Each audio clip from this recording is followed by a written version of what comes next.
I'll tell you right now that my story doesn't have any dramatic climax or any cathartic resolution. Don't bother reading it if that's what you're looking for.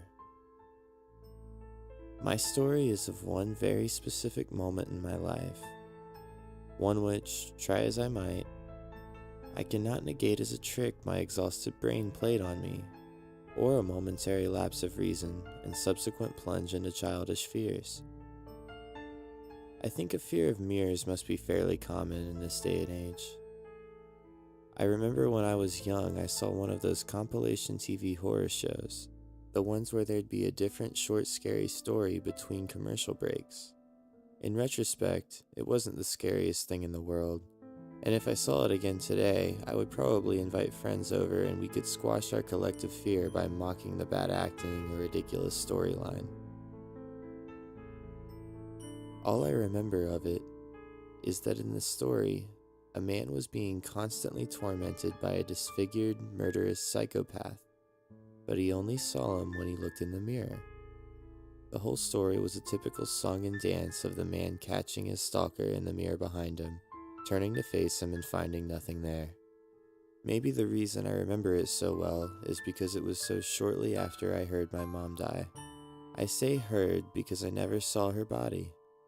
I was watching TV, a different show, when I heard what sounded like porcelain breaking, followed by a loud thud coming from the kitchen 2 rooms away. The sudden noise was oddly unsurprising, but I remember craning my head to see my mom's legs sprawled out on the tiled floor. I couldn't see any more of her. The doorframe was in the way. Luckily, I suppose, my father ran in first, calling her name somewhat frantically. As I stood up, but did not advance out of what I imagined was fear, I remember him telling me to stay where I was. The doctors told us a virus had gotten into her heart. I remember my father protesting that he hadn't even heard of that before. Neither had I, but the concept of death itself was fairly new to me, and I remember being filled with an overwhelming sense of fear, as if I or anyone I knew could suddenly crumble into a pile of lifeless dust at any moment. I don't think I was a very fearful child, though. Not more so than most. And even my uneasiness around mirrors didn't exactly trump my other fears of spiders or being in cramped spaces. I guess it makes sense that mirrors are a source of fear for people. One of the defining signs of self-awareness is whether or not an animal recognizes itself in the mirror. Maybe we still retain some primal belief that what we're seeing really isn't us, but some sinister shadow self. Not to mention all the scenes in horror movies that use them.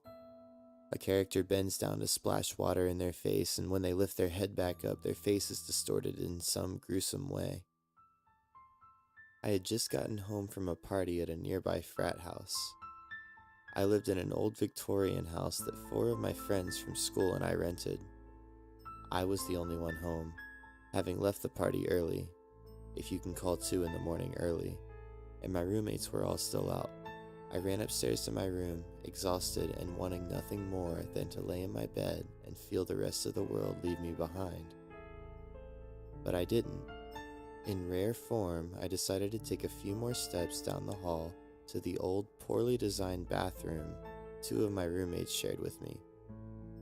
It was lit by a single fluorescent bulb, casting the black and white tile in a sickly near green color. I ran a thin strip of toothpaste on my brush and gave my teeth a once-over before spitting the slightly brown spit and foam down the sink. When I looked up, I saw her. Standing behind me in the bathtub with the curtain drawn wide open, my mother's mouth hung down as if screaming, but without any sound. I could tell it was my mother, but she was a grotesque shadow of how I remember her. Her eyes were either completely gone or simply black in color. The sockets were vacuums within which nothing reflected.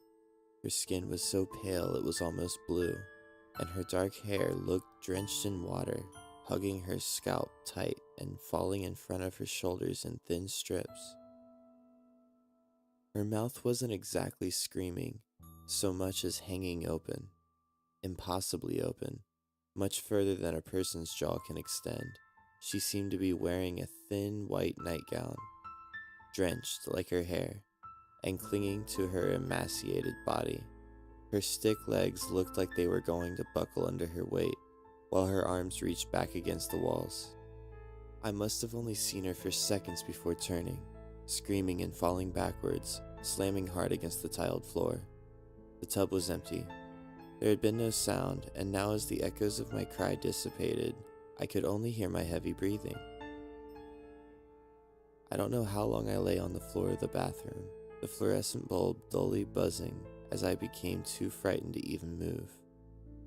Eventually I heard the downstairs door swing open, as a parade of drunk college boys and their floozies poured in for the night. They found me on the floor and thought it was hilarious that I was so drunk I had almost passed out in the bathroom. I never saw her again. I never want to see her again, and every day I wish I hadn't. There are myths of people being scared to death, or being haunted by dreams of a single event for their whole lives. I've had dreams too, but they aren't what haunts me to this very day.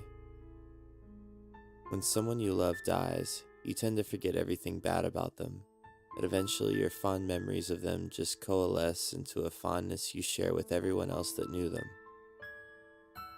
But that's not how I feel about my mother. I was too young to have endless loving stories about her. Instead, all I can remember is her face that night in the mirror. My story doesn't end with me taking my own life or anything dramatic like that. I have thought about it though. I tried putting a length of rope across my neck one day and squeezing, just to see what it would feel like. But I would never go through with it. It isn't so much that I want to live. What bothers me the most is that I don't know for sure what happens when we die. Nobody knows. But what I saw that night in the mirror makes me think I do.